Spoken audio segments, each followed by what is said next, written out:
하나님의 말씀 여호수아서 7장입니다. 10절부터 12절까지 제가 봉독을 해드리겠습니다. 하나님의 말씀 여호수아서 7장 10절부터 12절까지 제가 봉독을 해드리겠습니다.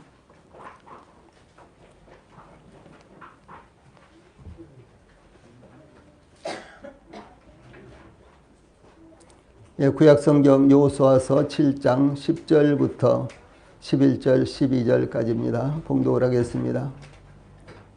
여호와께서 여호수아에게 이르시되 일어나라 어찌하여 이렇게 엎드렸느냐. 이스라엘이 범죄하여 내가 그들에게 명령한 나의 언약을 어겼으며 또한 그들이 온전히 바친 물건을 가져가고 도둑질하고 속이고 그것을 그들의 물건들 가운데에 두었느니라. 그러므로 이스라엘 자손들이 그들의 원수 앞에 능히 맞서지 못하고 그 앞에서 돌아섰나니 이는 그들도 온전히 바친 것이 됨이라. 그 온전히 바친 물건을 너희 중에서 멸하지 아니하면 내가 다시는 너희와 함께 있지 아니하리라. 아멘.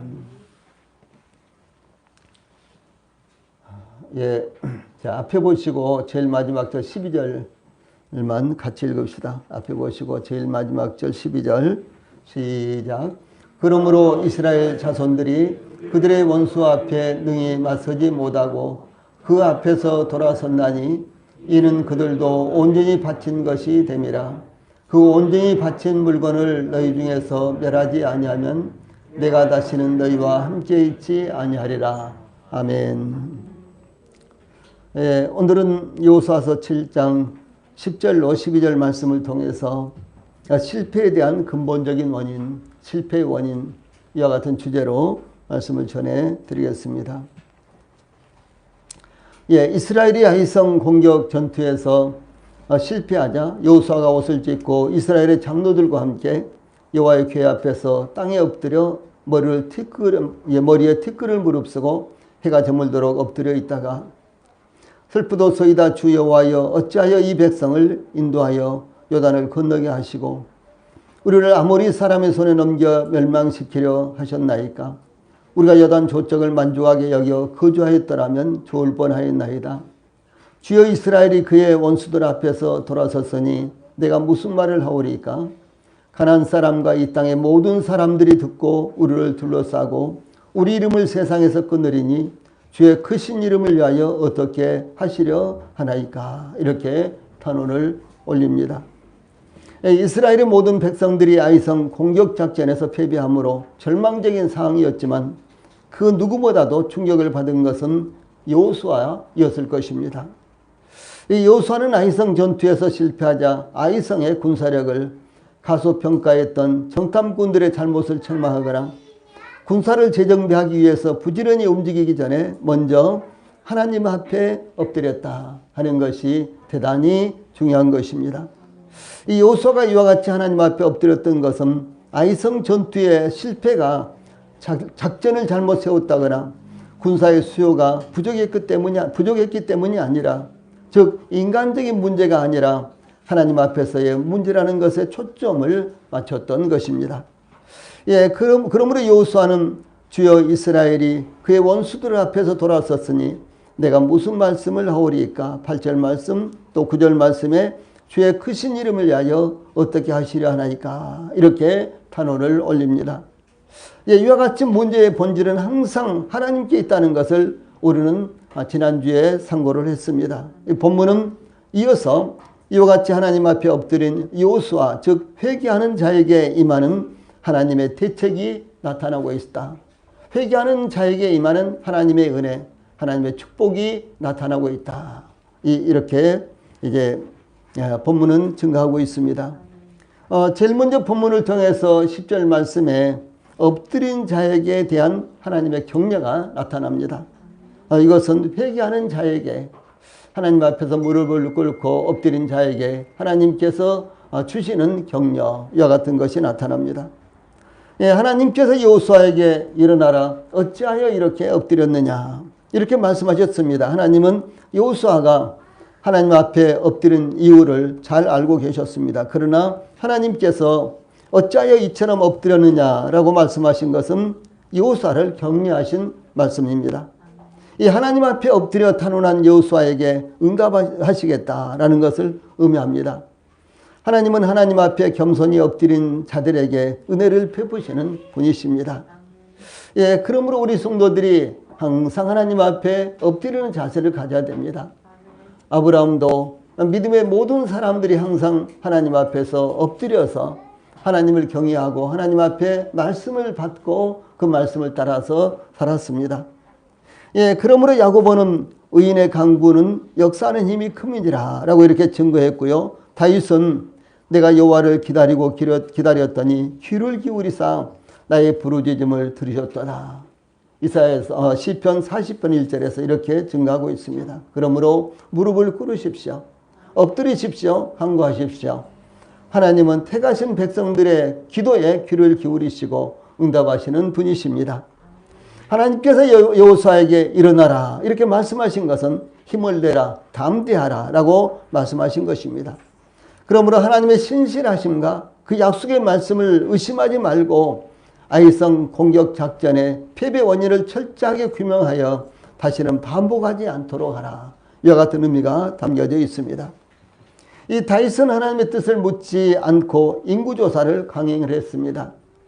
인구조사가 하나님의 뜻이 아니라는 것은 영적으로 둔하고 육신적이었던 장군 요압도 알고 있었습니다. 그러므로 이 다윗이 인구조사를 명령하자 장군 요압은 여호와께서 그 백성을 지금보다 100배나 더 하시기를 원하나이다. 내 주 왕이여 이 백성이 다 주의 종이 아니니이까 내 주께서 어찌하여 이 일을 명령하시나이까? 어찌하여 이스라엘이 범죄하게 하시나이까? 라고 이렇게 건의했는데 그런데 다윗은 인구조사를 재촉을 했습니다. 이 요압은 영적으로 아주 우둔한 사람이었습니다. 그런데 요압이 볼 때도 다윗의 인구조사가 하나님의 뜻이 아니었다는 것이죠. 이 보편적인 인구조사는 할 수가 있습니다. 그리고 이제 성경에도 인구조사를 하는 이와 같은 내용이 여러 번 나타납니다. 그런데 이 다윗이 여기에서 인구조사가 잘못된 것은 과연 나에게 속한 국민이 나의 군사가 얼마나 되느냐 이렇게요.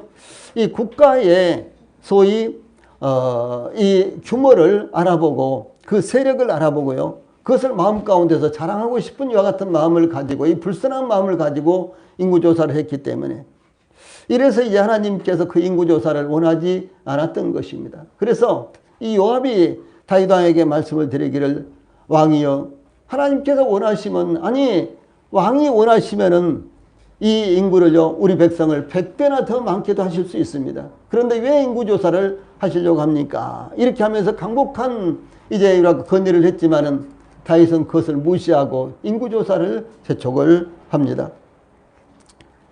예, 그래서 이제 그 결과 이스라엘에 하나님의 징계가 임한 것입니다. 하나님께서 이스라엘에 전염병을 내리심으로 백성 중에서 죽은 자가 무려 7만 명이나 되었는데 그런데 그 징계가 중단되지 않고 있었습니다.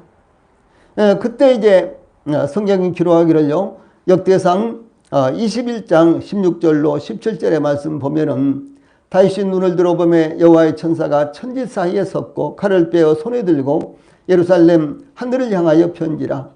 다윗이 장로들과 더불어 굵은 배를 입고 얼굴을 땅에 대고 엎드려. 여기 이제 다윗이 엎드리는 내용이 이와 같이 나옵니다. 비록 교만했을지라도 이제 하나님 앞에서 회개하는 자세, 엎드리는 자세를 이제 갖고 있는 것이 소위 다윗의 믿음이었다라고 하는 사실입니다. 우리가 자주 하나님을 잊어버리고 하나님을 없는 것처럼 하나님이 계시지 않은 것처럼 살아갈 때도 가끔 있습니다.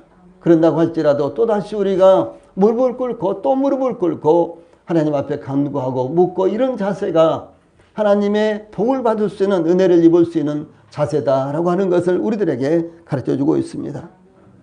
그 다음에 17절 보면 하나님께 아뢰되 명령하여 백성을 계수하게 한 자가 내가 아닙니까? 내가 그렇게 범죄했습니다. 이렇게 이제 자복을 하는 거예요. 이게 참 중요한 것입니다. 그래서 우리가 어떤 문제가 일어났을 때 이것은 교회적으로 문제가 일어나든지 가정적이나 개인적으로 문제가 일어났을 때 아니 국가적으로 문제가 일어나도요.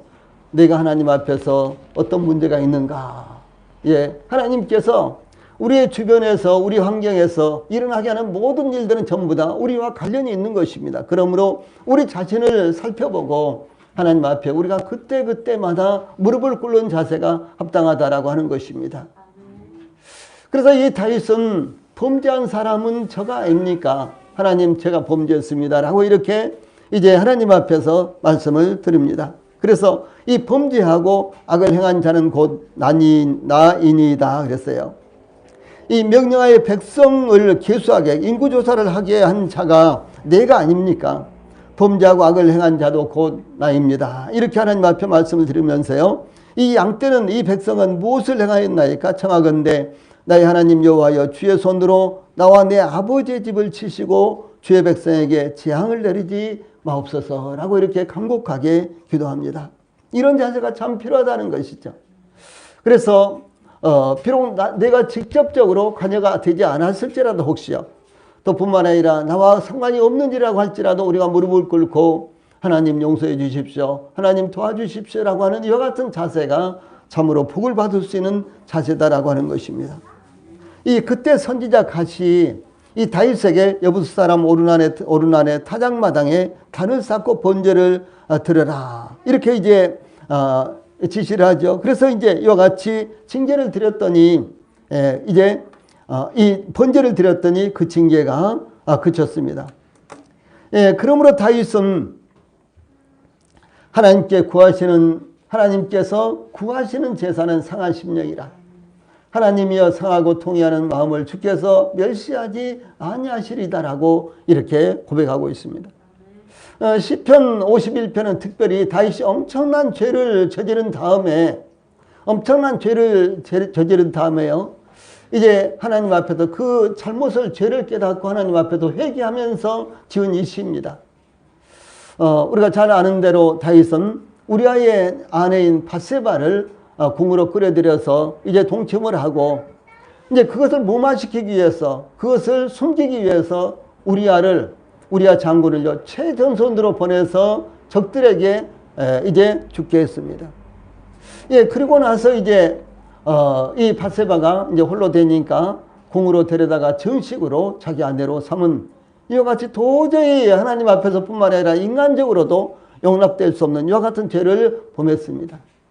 그런데 이와 같은 죄를 범하고 나서 다윗이 그 잘못을 선지자 나단으로부터 깨우침을 받았을 때 이 다윗은 무릎을 꿇고 하나님 앞에서 내가 죄를 범했습니다라고 이렇게 자복을 하면서 지금 이와 같은 시를 씁니다. 하나님께서 구하시는 제사는 상한 심령이라. 하나님이여 상하고 통회하는 마음을 주께서 멸시하지 아니하실 것입니다. 이렇게 고백을 한 것입니다. 그러므로 우리가 교회적으로나 가정적으로나 개인적으로 어떤 문제가 발생했을 때 지체하지 말고 하나님께 가지고 나와서 엎드려야 하는 것입니다. 문제를 가지고 하나님께 나오는 사람을 하나님은 멸시치 않으시고 받아주신다라고 하는 사실입니다. 신약성경에 보면 12해를 혈루증으로 앓던 한 여인은 병을 고치기 위해서 여기저기 쫓아다녔지만 많은 의사에게 많은 괴로움을 받았고 가진 것도 다 허비하였지만 아무 효험이 없어서 도리어 병세는 더 중요해지고 그런 상황이었을 때요. 예수님이 지나가신다는 소문을 듣자 무리 가운데 끼어들어서 뒤로 와서 살며시 예수님의 옷에 손을 댔는데 어떤 생각을 가졌느냐. 마가복음 5장 28절에 보면 내가 그의 옷에만 손을 대어도 구원을 받으리라 이렇게 생각되었기 때문에 아주 그야말로 가난품 이와 같은 믿음이었지만 이와 같은 믿음은 엄청난 믿음이었습니다. 혈루증 환자들은 이 레위기서 15장에 보면요 부정한 사람이었어요. 그래서 대중들이 있는 곳에 나올 수가 없었습니다. 당연히 사람들 앞에 나올 수가 없었습니다. 그러니까 이 혈루증 여인은 혈루증을 고치기 위해서 12년 동안이나 고통을 받고 여기저기 용하다는 의사 다 찾아다녔지만 이제 오히려 고통만 받고요 모든 가산을 다 탕진해서 지금은 빈털터리가 되었습니다. 그런데 마침 예수님이 지나가신다 이런 소식을 듣고요 예수님이 이제 많은 무리들 제자들과 함께 이렇게 지나가시자 뒤로 와서 살며시 아무도 모르게 예수님의 옷자락에요. 뒤에서 손을 댔다라고 하는 것입니다. 그런데 대자마자 예, 그의 혈루증이 깨끗하게 나았습니다. 그래서 이제 그의 혈루 근원이 말라서 병이 고쳐졌는데 이 혈루증으로 앓던 이 여인은 예수님의 앞으로 나오지도 못하고 뒤로 가서 예수님의 옷에 손을 댔습니다. 그러나 그 여인의 혈루병은 즉시 완쾌되었습니다. 이와 같이 예수님의 뒤로 나와서, 참 중요한 말씀입니다. 예수님의 뒤로 나와서 이 여인이 고침을 받았는데, 누구든지 하나님 앞에 나오면 구원을 받으며 고침을 받는다라고 하는 것입니다. 예수님의 뒤로 나왔는데도 이런 고침을 받았는데, 하물며 예수님 앞에 나와서 간절한 마음으로 꿇고 엎드리고 기도하면은 구원받고 모든 문제가 해결된다라고 하는 사실입니다. 그러므로 문제가 일어났을 때 인간적인 지혜와 경험을 사용하기 전에 먼저 하나님 앞에 나오십시오. 그 앞에 무릎을 꿇으십시오. 그러면 하나님께서 우리 성도들에게도 일어나라, 어찌하여 이렇게 엎드렸느냐, 이렇게 말씀하시면서요, 긍휼히 여기시며 격려하실 것입니다. 두 번째 11절에는 실패의 원인을 찾기입니다. 실패의 원인을 찾아야지만 문제를 해결할 수 있죠. 지난 21일, 며칠 안 됐죠. 전남 고흥 나로우주센터에서, 우리 고향입니다. 아주 저희 집에서 가까운 곳입니다. 예. 그래서 지난 21일 전남 고흥 이 나로우주센터에서 한국경 발사체 누리호가 발사된 것 전부 다 떠들썩했죠. 예, 이것은 굉장히 중요한 사건이었고요. 우리나라에서도 아주 획기적인 사건이었고, 전 세계적으로요, 6개 국가만 했어요. 그래서 우리나라가 이것을 했기 때문에 7번째 국가가 된 것입니다. 대단한 일입니다. 앞으로 우리나라는 약 20년 동안에요, 300개 이상의 위성을 공중에 쏘아 올려서 여러 가지 이제 이 위성을 쏘아 올려가지고 여러 가지 이제 이 과학적인 이와 같은 혜택을 우리가 보고 또 실험도 할 것입니다. 그러니까 인공위성 하나 쏘아 올리는데 엄청난 비용이 드는데요, 이것을 성공하면은 그만큼 비용을 절약하는 거예요. 그래서 대단히 중요한, 우리나라로서는요, 대단히 중요한 것이고, 전 세계적으로요, 각종 국가마다 매스컴이 아주 난리를 했습니다. 한국이 인공위성을 쏘아 올렸다, 이러면서요, 전 세계적으로 이렇게 타전이 되고 놀라운 일이었습니다. 이 사실 누리호는요, 총 길이가 47.2m나 엄청나게 크죠. 누리호라는 이 인공위성이요, 47.2m나 됩니다. 중량은 200톤의 매우 복잡한 구조물인데요, 이것이 몇 킬로, 100킬로, 200킬로가 아닙니다. 200톤이나 됩니다. 이런 구조물인데 항공우주연구원에 따르면 위성 모사체는 목표한 고도인 700km에 도달은 했지만 이때 갖춰야 할 속도인 초속 7.5km를 달성하지 못했어요. 이렇게 생각하면 빠를 거예요.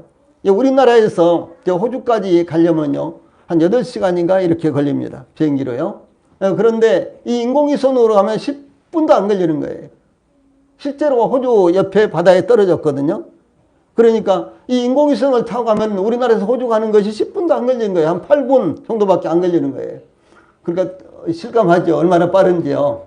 우리나라 KTX도 빠르고 뭣도 빠르고 뭐 이렇게 합니다만은 그것은 비교도 안 될 정도로 이렇게 빠른 것입니다. 그런데 이 초속 7.5km를 끝까지 가야 되는데 딱 끝부분에서 딱 700km까지 올라갔는데 딱 끝부분에서 속도가 조금 떨어진 거예요. 네, 그래서 누리호가 탑재한 위성 모사체를 예정된 궤도에 제대로 투입하여 지구 궤도를 돌도록 해야 되는데 필요한 속도를 내지 못했기 때문에 절반의 성공으로 끝났습니다. 절반의 성공이지만 거의 99% 성공한 것입니다. 예, 그러나 절반의 성공도 세계에서 7번째로 성공한 것인데, 이 관계자들은 비행 데이터를 분석해 봐야 한다면서도 엔진 자체의 문제보다는, 엔진이 잘못됐다기보다는요, 가압 시스템이나 밸브 등 다른 장치에 문제가 생겼을 가능성에 무게를 두고 있는데, 과학기술정보통신부와 한국항공우주연구원은 궤도 진입 실패 원인을 밝히기 위한 조사위원회도 구성을 하면서 지금 조사에 들어갔습니다. 이것을 제가 이렇게 소상하게 말씀을 드린 것은 이 중요한 것은 100% 성공하지 못하고 절반의 성공은 했다고 할지라도요. 이 절반의 성공은 아무리 반복해도 의미가 없다는 사실이죠. 예. 내년 5월에 또 이제 쏘아 올립니다. 그러면 이번에 무엇이 문제가 돼서 그 끝부분에서 무엇이 문제가 돼서 성공하지 못했는가. 이것을 아주 세밀하고 정밀하게 파악을 해야지만 내년 5월에 쏘아 올릴 때는 어떻게 되겠어요? 이런 일이 반복해서 일어나지 않겠죠. 예. 그래서 이제 이번 발사가 큰 의미가 있는 것은 이번 실패를 거울 삼아 내년 5월에 발사를 누리오는 성공을 거두어야 하기 때문입니다. 그러기 위해서 세밀한 분석을 통해서 이와 같은 실패를 반복하지 않기 위해서는 어디에 문제가 있었는데, 무엇이 잘못됐는데, 어디에 미비한 부분이 있었는지 점검해서요, 파악하지 않으면 안 되는 것입니다. 이와 같이 아이성 전투의 실패가 동일하게요, 아이성 전투의 실패가 어디에 있었는지 그 실패의 원인을 찾는 것이 중요한 것입니다. 어떤 사람이 몸이 아픈데요, 그냥 약만 주고 주사만 아무거나 놔주고 그래서 나을 수가 없는 것이죠. 예, 그 병이 어디가 아픈지, 어디가 문제가 되는지 이와 같은 것을 정확하게 살펴야 되는 것이죠. 제가 배가 이렇게 아픈데 정말 위가 아픈지, 아니면은 뭐 대장이 아픈지, 아니면 어디가 아픈지 이와 같은 것들을 정확하게 파악을 하지 못하면은요, 아무 약을 먹어서 낫는 것이 아니지 않습니까? 마찬가지예요. 그래서 이 아이성 공격 작전의 실패도 문제가 어디가 있었는지를 파악을 해야 된다고 하는 것이죠. 그래서 이제 이와 같이요, 문제에는 군사의 수가 적었다거나 작전이 미흡했던 데 있을 수도 있지만은 더 중요한 것은 이스라엘 백성들은 하나님의 백성들이기 때문에 하나님과의 관계에 문제가 있다는 것을 여호수아는 깨닫고 있었다는 것이죠. 그래서 이 저희들에게 일어나는 문제는 그 문제가 어떤 것이든지 간에 하나님과 항상 관계를 맺고 있는 것입니다. 그래서 우리가 먼저 하나님 앞에 무릎을 꿇고 하나님이 이 문제가 어디에서 발생한 것입니까? 라고 이렇게요, 하나님 앞에 물어야 된다라고 하는 것이죠. 예, 그러므로 여호수아는 하나님 앞에서 그 옷을 찢고 티끌을 무릅쓰고 저물도록 엎드렸습니다. 그러므로 우리 교회나 성도들도 문제가 발생하면 당연히 무엇이 미흡했는지, 무엇이 오산이었는지 살펴보는 것이 중요하지만 더 중요한 것은 하나님의 교회와 하나님의 백성들의 문제의 원인은 하나님과의 관계에 있다는 것을 놓쳐서는 안 되는 것입니다. 예, 그러므로 하나님께서 여호수아에게 이스라엘이 범죄하여 내가 그들에게 명령한 나의 명령을 어겼으며 또한 그들이 온전히 바친 물건을 가져가고 도둑질하고 속이고 그것을 그들의 물건들 가운데 뒀느니라, 이렇게 말씀을 하시는 것입니다. 이스라엘의 문제를 이렇게 지적을 했습니다. 즉 이스라엘이 범죄했다는 것입니다. 하나님께서 이스라엘에게 명령한 하나님의 언약을 어겼다는 것입니다. 이스라엘은 하나님께 온전히 바친 물건을 가져가고 도둑질하고 속이고 그 물건들을 감추어뒀다는 것입니다. 이것이 이스라엘이 아이성에서의 공격 작전에서 실패한 원인이었습니다. 예, 하나님께서 이스라엘에게 이 실패 원인이 되는 이 두 가지 측면, 즉 두 가지 죄를 지적을 했는데요. 그것은 이스라엘이 범죄하여 내가 그들에게 명령한 나의 언약을 어겼으며, 여기에 나타납니다. 그 첫째는 범죄하여이고요, 두 번째는 어겼다라고 이렇게 지적을 하신 것입니다. 예, 그래서 그 첫째는 이스라엘이 범죄하여인데 1절에서도 이스라엘 자손들이 온전히 바친 물건으로 말미암아 범죄하였으니 이렇게 지적하고 있죠. 이 범죄하여, 이 말씀은요, 이 말씀의 기본적인 의미는 길을 잃다라는 것입니다. 여러분, 길을 잃으면은 제대로 찾아가기 어렵죠. 예. 길을 잃으면은 절대로 찾을 수가 없는 것입니다. 그래서 이 범죄하여, 그 말씀은요, 길을 잃다라는 이 의미가 기본적인 의미입니다. 그래서 이 표적에서 빗나가다, 또 이런 의미도 있고요. 그래서 구약성경에서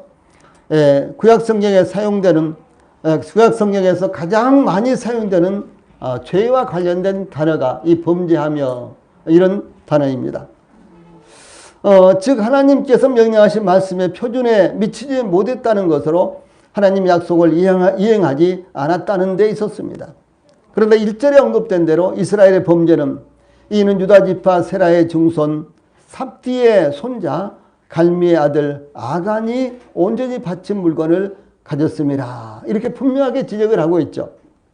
이 아간이 하나님께 온전히 바쳐진 물건을 가져갔기 때문이라고 지적하고 있습니다. 그러므로 이스라엘의 범죄는 사실상 아간 한 사람이 범죄한 것을 의미하는 것입니다.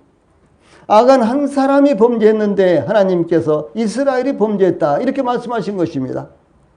이스라엘은 하나님의 부르심을 받아 하나님의 백성이 된 하나님과 이스라엘 또한 이스라엘 모든 백성들은 유기적인 연합체를 이루고 있습니다. 그러니까 이스라엘 백성들 모두가 다 한 몸처럼 유기적인 이와 같은 연합체를 이루고 있고요. 또 거기에 그것을 넘어서서 하나님과 이스라엘은 또 하나를 이루고 있다는 것이죠. 왜? 이스라엘을 하나님께서 자기 백성으로 삼으셨기 때문에 그렇습니다. 예, 그러므로 이스라엘 백성들 가운데 아간이라는 한 사람의 범죄를 이스라엘 백성 전체의 범죄로 규정하신 것입니다.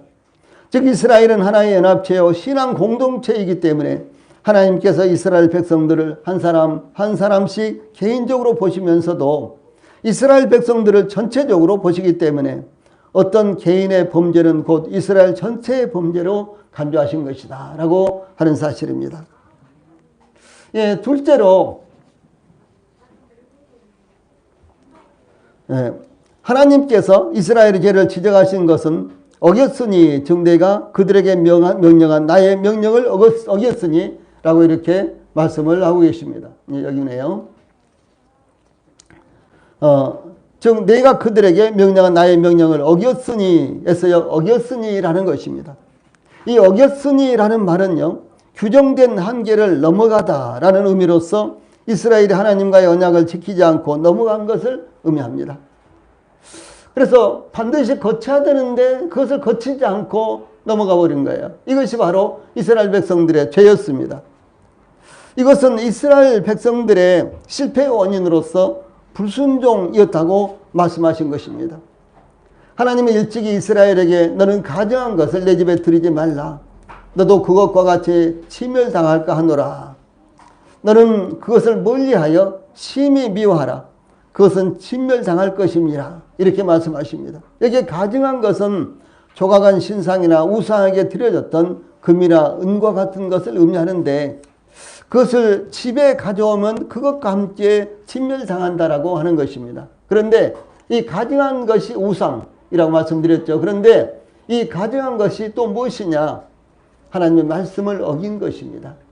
예, 이것을 가리켜서 동일하게 이렇게 말씀을 하고 있는 것입니다. 예, 그러므로 이제 특히 하나님께서 여리고성과 관련해서 자, 위의 말씀 같이 읽어봅시다. 시작. 이 성과 그 가운데에 있는 모든 것은 하나님께 온전히 바치되 기생나합과 그 집에 동거하는 자는 모두 살려주라. 이는 우리가 보낸 사자들을 그가 숨겨주었음이니라. 너희는 온전히 바치고 그 바친 것 중에서 어떤 것이든지 취하여 너희가 이스라엘 진영으로 바치는 것이 되게 하여 고통을 당하게 되지 아니하도록 오직 너희는 그 바친 물건에 손대지 말라. 은금과 동철 기구들은 다 여호와께 구별될 것이니 그것을 여호와의 곳간에 드릴지니라 하니라. 여호수아서 6장 17절로 19절에 있는 말씀입니다.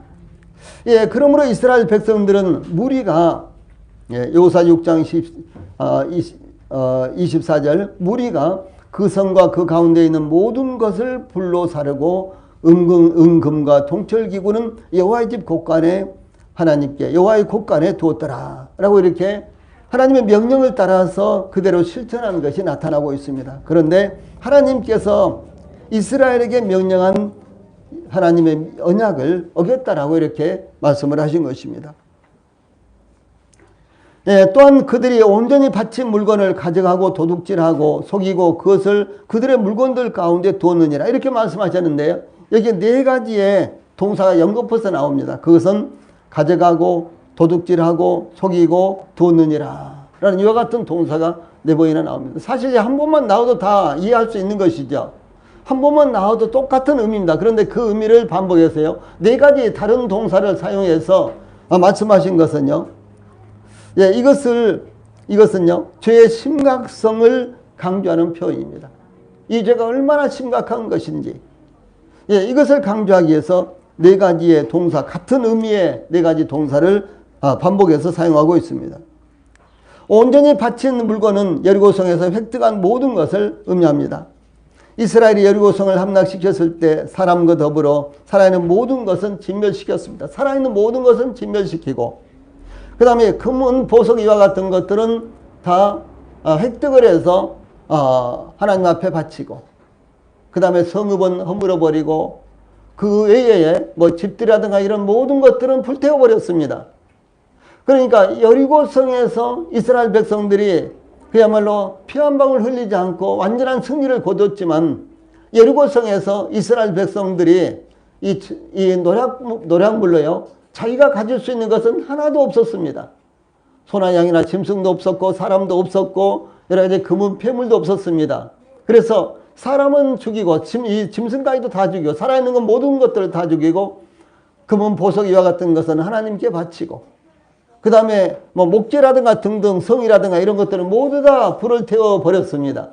그래서 백성들이 개인적으로 가질 수 있는 것은 아무것도 없었습니다. 그러므로 개인이 소유하면 되는 것은 아무것도 없었습니다. 그런데 하나님께서 이스라엘 백성들이 그들 가운데 두었다, 숨겨두었다 라고 이렇게 말씀하신 것입니다. 그런데 이스라엘은 아무도 그것을 알지 못했습니다. 그래서 하나님의 소유를 도둑질하고 거짓말로 이렇게 자기가 숨기지 않은 척, 갖다 놓지 않은 척 이렇게 하고 있었다는 것입니다. 이것은 하나님 앞에 중대한 죄였습니다. 그러므로 혹시 우리 가운데 우리가 만져서는 안 되는 것 있죠. 우리가 소유해서는 안 되는 것 있죠. 또한 우리의 호주머니에 두어서도 안 되는 것이 있는지 우리는 항상 살펴봐야만 되는 것입니다. 세 번째로 12절 말씀에서는요. 하나님께서 함께 하실 수 없는 이유를 말씀을 하셨습니다. 12절은 그러므로 라고 시작을 하지요. 그래서 한 사람의 범죄였지만 그것이 이스라엘 공동체의 죄가 되어서 그 결과가 아이성 전투에서 나타났다라고 하는 것입니다. 그 전쟁의 결과는 이스라엘 자손들이 그들의 원수 앞에서 능히 맞서지 못하고 그 앞에서 돌아섰으니 이는 그들도 온전히 바친 것이 됨이라. 그 온전히 바친 물건을 너희 중에서 멸하지 아니하면 내가 다시는 너희와 함께 있지 아니하리라. 이렇게 하나님께서 말씀을 하셨습니다. 이스라엘이 아이성 군사들과 끝까지 싸워 이기지도 못하고 그 앞에서 돌아선 것, 즉 패배하여 도망친 것은 이스라엘이 온전히 바친 것이 됐기 때문입니다. 이스라엘은 여리고에서 완전한 승리를 거두었습니다. 요단 동편에서 시온의 군대와 바산의 군대를 무찌르고 느헤미야 9장 22절에 보면 시온의 땅 곧 헤스본 왕의 땅과 바산 왕 옥의 땅을 차지했다. 점령을 했다. 이렇게 증가하고 있습니다. 그런데도 이스라엘 군사는 아이성 공격 작전에서 실패하고 돌아왔습니다. 다시 말해서 요단강 동편에서 그 거대한 그 당시에는 가장 큰 나라들이었어요. 가장 강력한 이 국가들이었습니다. 그런데 그런 국가들을 아주 간단하게 전부 다 점령을 했습니다. 그런데 아이성보다도 더 난공불락의 여리고성도 점령을 했죠. 그런데 아이성 조그마한 성이었습니다. 그렇게 큰 성이 아니었습니다. 또 그렇게 공격하기가 어려운 성도 아니었습니다. 그런데 아이성 공격에는 실패하고요. 그들이 공격 작전에서 패배함으로 말미암아 돌아서고 도망쳤습니다. 도망치기에 급급했습니다. 그건 이스라엘의 죄 때문에 하나님께서 함께 하시지 않았다는 것을 의미를 하는 것입니다. 그래서 이스라엘에게 범죄가 있는 한 하나님께서 함께 하실 수 없으셨으며 그 상태가 죄를 버리지 않고 그 상태 그대로 그러니까 죄를 버리지 않고 그 상태 그대로 있다면은 앞으로도 하나님께서 함께 하시지 않으실 것이라고 말씀하신 것입니다. 이스라엘이 가데스 바네아에서 범죄했을 때 그러니까 이 가나안 땅을 정탐한 후에 범죄했을 때 이 하나님께서 모세에게 출애굽기 33장 3절에 보면 너희를 젖과 꿀이 흐르는 땅에 이르게 하려냐. 내가 젖과 꿀이 흐르는 땅 약속의 땅 가나안 땅에 너희들 하여금 들어가게 하겠다. 이렇게 말씀하신 거예요. 근데 참 중요한 것이 무엇인 거는요. 나는 너희와 함께 올라가지 아니하리니 이렇게 말씀하신 것입니다. 예, 하나님께서 이스라엘 백성들이 가데스 바네아에서 범죄했을 때 하나님께서 말씀하시기를요. 이스라엘 백성들한테 내가 너희들로 하여금 이 가나안 땅, 약속의 땅, 그 땅에 들어가게 하겠다. 그래서 나는 가지 않겠다. 이렇게 말씀하신 거예요. 여러분 그럴 때 어떻게 해야 되겠습니까? 아 그래도 좋아요. 우리가 그 땅만 차지하면 괜찮겠어요. 아, 우리가 그 땅을 차지하기 위해서 애국에서 나왔는데 괜찮아요. 하나님이 안 가셔도 괜찮아요. 이렇게 하시겠습니까? 예, 그게 아니죠. 굉장히 중요한 말씀이에요. 그래서 무엇인 거는요. 저희들이 잘했건 못했건요. 하나님께서 저희들과 함께 하시느냐. 이게 참 중요한 것입니다. 예. 저희들이 혹 실패를 해도 저희들이 성공을 해도요. 하나님께서 함께 하신다면 이건 아무런 문제가 없습니다. 그런데 하나님께서 함께 하시지 아니하신다면 저희들이 아무리 위대한 성공을 해도요. 세상에서 잘 때도 아무런 의미가 없다라고 하는 사실입니다. 예. 하나님은 애굽에서도 홍해에서도 광야에서도 이스라엘과 함께 하셨습니다. 그런데 약속의 땅 가나안 땅을 목전에 두고 하나님께서 이스라엘과 함께 올라가지 않으시겠다고 선언한 것입니다. 그것은 이유가 무엇일까요? 그것은 이스라엘의 범죄 때문이었습니다. 하나님은 거룩하시기 때문에 하나님이 백성들이 거룩하지 않으면 언제든지 이 하나님의 백성들이 거룩하지 않는다면 언제든지 하나님께서 그들을 보호하시는 것이 아니라 오히려 그들을 향해서 돌격할 수도 있기 때문이었습니다. 하나님께서 이스라엘과 함께 하시지 않으신 것에 대해서요. 이는 그들도 온전히 바친 것이 됨이라 이렇게 말씀하셨어요. 여리고성은 하나님 앞에 온전히 바쳐진 것이었죠. 그래서 여리고성은 살아있는 건 전부 다 진멸시키고요. 그 다음에 이제 금은 보석 이렇게 태워지지 않는 것을 하나님 앞에 바치고 나머지는 전부 다 불태워졌습니다. 이것이 하나님 앞에 바쳐진 것이란 말이에요. 우리는 이 레위기서 1장에서요. 번제라는 것을 봅니다. 이 번제가 여러 가지인데 레위기서 1장에 나타나 있는 번제는 무엇인 거는요. 이제 짐승을 잡아서 뭐 소나 양이나 염소나 이와 같은 정한 동물을 잡는데요. 이것을 잡아서 가죽을 벗기고 그리고 또 내장을 이렇게 전부 다 꺼내고 그래서 이제 버릴 것은 가서 불로 태우고 그 다음에 이제 또 하나님 앞에 드릴 것은 기름이라든가 간이라든가 뭐 이런 것들은요 콩팥이라든가 이런 것은 번제단 위에서 태워드리고 그 다음에 이 몸은 어떻게 하느냐 이제 살고기는 어떻게 하느냐 살고기는 전부 다 이 각을 이렇게 뜹니다. 우리가 정육점에 가면 이렇게 딱딱 잘라놨잖아요. 그렇듯이 딱 잘라가지고 깨끗하게 씻혀서요. 그 다음에는 번제단 위에서 하나도 남기지 않고 100% 태우는 것입니다. 이것이 레위기서 1장에 나오는 이 번제예요. 이 속죄제도 마찬가지입니다. 속죄제도 하나님 앞에서 100% 태워야 되는 속죄제가 있고, 예, 고기는 제사장과 속죄제사를 드리는 백성이 함께 이 나눠서 가져야 될 이런 속죄제가 있어요. 이건 나중에 제가 말씀드릴게요. 예, 그런데 이와 같이, 이 여리고성은요, 하나님 앞에 온전히 바쳐진 것이기 때문에 거기에서는 아무것도 남기면 안 되는 거예요. 자기 것으로 삼으면 안 되는 거예요. 그런데 하나님께서 이스라엘 백성들 가운데 범죄한 사람이 있다. 그 사람도 하나님 앞에 바쳐진 것이다. 이렇게 말씀하신 거예요. 근데 여기서 이제 뭐라고 말씀하신 거는 이스라엘이 범죄했기 때문에 이스라엘은 공동체라 그랬죠? 예, 유기적인 공동체. 그래서 이스라엘이 그 한 사람 때문에 범죄했기 때문에 그 사람이 바쳐진 것처럼 이스라엘 모두가 다 바쳐진 것이다. 바쳐진 것이다. 이게 무엇입니까? 그것은 다 죽여야 된다라고 하는 거예요. 예, 굉장히 무서운 거죠. 그래서 여기에요. 이 바친 것, 바친 물건, 이 말이요. 헤렘이라는, 헤렘 혹은 하렘이라고 이렇게 하는데요. 이 말이 굉장히 아주 중요한 말이 되는 것입니다. 이것은 구약 성경에요. 대단히 많이 나오고 있습니다. 예, 그래서 이제 하나님께서 이스라엘과 함께 하시지 않으신 것에 대해서 이는 그들도 온전히 바친 것이 됨이라. 이렇게 말씀하셨어요. 그래서 이 12절에는 바친 것, 바친 물건, 또 이것은 이 바쳐진 것, 헌납, 금지 등을 의미하는데 따로 구별해서 하나님께 이미 바쳐진 것을 의미합니다. 그래서 이 본문과 관련해서 여리고성은 그 성읍 자체가 하나님께 바쳐진 것이기 때문에 여리고성에 속한 모든 것은 하나님께 바쳐진 것으로서 지극히 거룩한 것입니다. 그러므로 여리고성에 있었던 것 가운데 어떤 것이라도 가지고 있으면은 자기도 바쳐진 것이 되어버리는 거예요.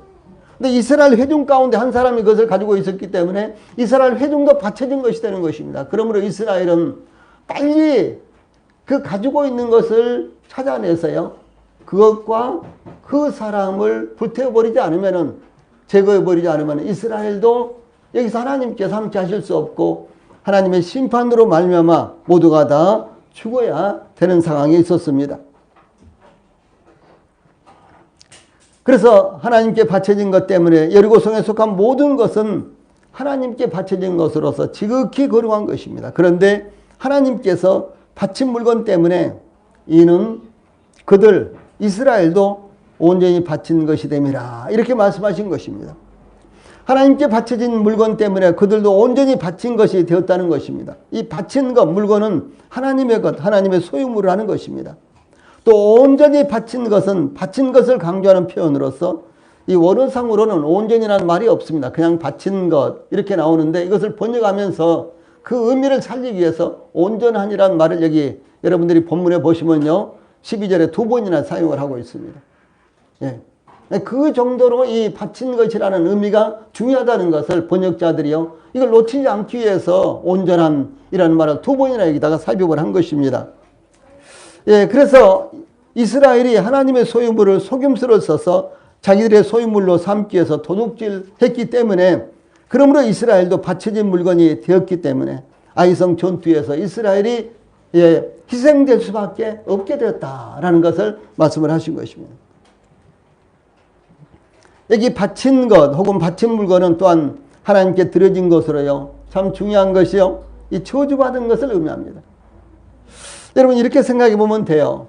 주 예수님께서 저희들의 죄를 담당하셨죠. 그렇습니까? 저희들의 죄 때문에 하나님으로부터 저주를 받은 자들입니다. 그런데 주 예수님께서 저희들의 죄를 대신 주 예수님께서 저희들의 죄를요 대신 이제 담당을 하시니까 저희들은 저주 가운데서 풀려나고 주 예수님이 저주를 받은 것이 되는 거예요. 그래서 주 예수님이 저주를 받은 것이 되기 때문에 주 예수님께서 십자가에서 죽음을 당하신 것입니다. 여기 지금 그 말씀이에요. 그래서 이 바친 물건은 하나님께 드려진 것으로 저주받은 것을 의미합니다. 그러므로 바친 물건은 히브리 성경 원어에서는요, 그 진멸 저주에 처한 물건 이렇게 되어 있어요. 좀 우리말로는 좀 말이 잘 안 되죠. 그 진멸 저주에 처한 물건 이렇게 기록되어 있습니다. 이 여리고성은 저주받은 성읍이었습니다. 그러므로 여리고성은 온전히 하나님께 바쳐진 것으로 여리고성에 있는 생명 있는 모든 것은 진멸되었고 성은 무너졌으며 모두 불태워졌습니다. 그러므로 이 바친 것, 물건은 바쳐진 것이기 때문에 그것을 소유하는 자는 자기도 바쳐진 것이요, 바친 것, 바친 물건은 저주받은 것이기 때문에 그것을 소유하는 자는 자신도 저주받은 자가 된 것입니다. 사실 죄는 원래 저희들의 것이 아니었습니다. 죄는 원래 사단 마귀의 것이었어요. 그런데 우리 인간들이 사단의 말에 순종을 하고 사단을 추종함으로 말미암아 저희들에게도 사단 전유물인 죄가 저희들에게도 있게 된 거예요. 그래서 저희들도 저주받게 된 것입니다. 그런데 저희들의 죄를 예수님이 대신 가져가셨죠. 저희들의 죄를 가져가심으로 말미암아 저희들은 저주에서 풀려났고, 저희들은 이 죄값을 갚아야 되는 데서 저희들은 풀려났고, 예수님이 저희들을 대신해서 저주를 받으신 거예요. 왜냐하면 저희들의 죄를 예수님이 가져가심으로 말미암아 예수님께서 저희들 대신 저주를 받으셔서 십자가에서 못 박혀 죽으셨습니다. 그래서 십자가에 못 박힌 자마다 저주 아래 있는 자라. 갈라디아서 보면 이런 말씀이 나와요. 저주 아래 있어. 예수님께서 저희들 대신해서 저주를 받으셨습니다. 그래서 이 바친 물건을 제가 갖고 있으면은, 바쳐진 물건, 이것은 저주받은 것이고 이것은 하나님의 것인데 이것을 제가 가지고 있으면 제가 저주를 받는 거예요. 이것이 이스라엘 백성들이 갖고 있으면요, 이스라엘 백성들이 저주받은 것입니다.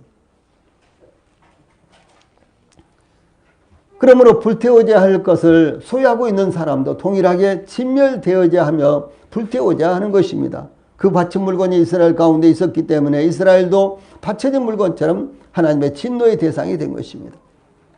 예, 그러므로 하나님께서 그 온전히 바친 물건을 너희 중에서 멸하지 아니하면 내가 다시는 너희와 함께 있지 아니하라. 12절 마지막 부분에 이런 말씀이 나옵니다. 예, 그 이유가 무엇일까요? 12절 중반부에 이는 그들도 이스라엘도 온전히 바친 것이 됨이라 이렇게 하시기 때문에 그럽니다. 예. 그 저주받은 것, 바쳐진 것을 내가 갖고 있으면 이스라엘도 저주받은 것이 되어서 하나님 앞에 온전히 바쳐진 것이 된단 말이에요. 예. 바로 이제 그런 말씀입니다. 그래서 이스라엘 중에서 그것을 제거하지 않으면 안 되는 것이었습니다. 즉 하나님의 말씀은 이스라엘이 죄악 가운데 있으면 하나님께서 그들과 함께 하실 수 없으셨다라는 말씀입니다. 예, 하나님께서 그들을 도우실 수가 없으셨습니다. 그래서 성경에서 증거하기를 내가 내 마음에 죄악을 품으면 주께서 듣지 아니하시리라. 시편 66편 18절에 이렇게 말씀하십니다. 예수님께서 그 눈에 진흙을 발라주시고 실로암 못에 가서 씻으라 이렇게 하시자 실로암 못에 가서 씻고 밝은 눈이 되어서 왔던 전에 맹인이었던 사람은 요한복음 9장 31절에 하나님의 죄인을 듣지 아니하시고 경건하여 그의 뜻대로 행하는 자는 들으시는 줄을 우리가 아나이다 이렇게 증거하고 있습니다. 또 야고보는 증거하기를 구하여도 받지 못하면 정욕으로 쓰려고 잘못 구함이니라. 나는 기도를 해도 왜 이렇게 응답이 안 되는가? 우리 성도님들 잘못 구하기 때문에 그렇습니다. 우리는 지난번에 특별 새벽 기도회를 일주일 열었습니다. 근데 신비하게도 그 기도가 다 응답이 됐습니다. 예. 여러분은 생각해 보셨어요? 예. 아주 신기하게도 우리가 일주일 동안 기도했던 것들이 예, 특별한 기도 제목을 몇 가지 가지고 했죠. 그런데 그 기도가 다 응답이 되었습니다. 그래서 야고보는 구하여도 받지 못하면 정욕으로 쓰려고 잘못 구함이니라 이렇게 증거하고 있습니다. 예, 그러므로 우리가 하나님의 뜻에 합당한 선한 기도 제목을 가지고 기도를 할 때요 하나님께서 응답하십니다. 그래서 우리 성도들이 이와 같이 특별 새벽 기도를 연다거나 그럴 때 모든 성도들이 한 분도 빠짐없이 참여하셔서 예, 기도로 말미암아 하나님께서 베풀어 주신 은혜를 우리 성도들이 얻으시기를 바랍니다. 예, 그러므로 이스라엘은 하나님께서 그들 가운데 거하시게 하기 위해서 또한 하나님께서 그들을 도우시고 인도하시기 위해서는 하나님께서 그 온전히 바친 물건을 너희 중에서 멸하지 아니하면 내가 다시는 너희와 함께 있지 아니하리라 이렇게 말씀하신 대로 그들 가운데 있는 죄악을 속히 제거하지 않으면 안 되었던 것입니다. 우리는 대단히 중요한 대목의 말씀을 하나님의 말씀을 상고하고 있습니다. 이스라엘은 세상 모든 민족 중에서 하나님께서 선택하신 하나님의 백성입니다. 그러나 이스라엘이 범죄하며 하나님의 약속의 말씀을 어겼을 때 하나님께서 그들과 함께 하시지 않으셨습니다. 예, 그러므로 우리가 비록 하나님의 복음의 말씀을 믿고 받아들이고 그러므로 말미암아 구원받고 영생을 얻고 하나님의 백성이 되었을지라도 하나님의 말씀과 뜻에 불순종한다면은 하나님께서 저희들과 함께 하시지 않으실 것이다 라고 하는 경고를 말씀하신 것입니다. 그러므로 하나님께 순종하는 것을 가장 큰 그리스도의 가장 큰 덕목으로 삼으시기를 바랍니다. 예, 찬송 부르시겠습니다.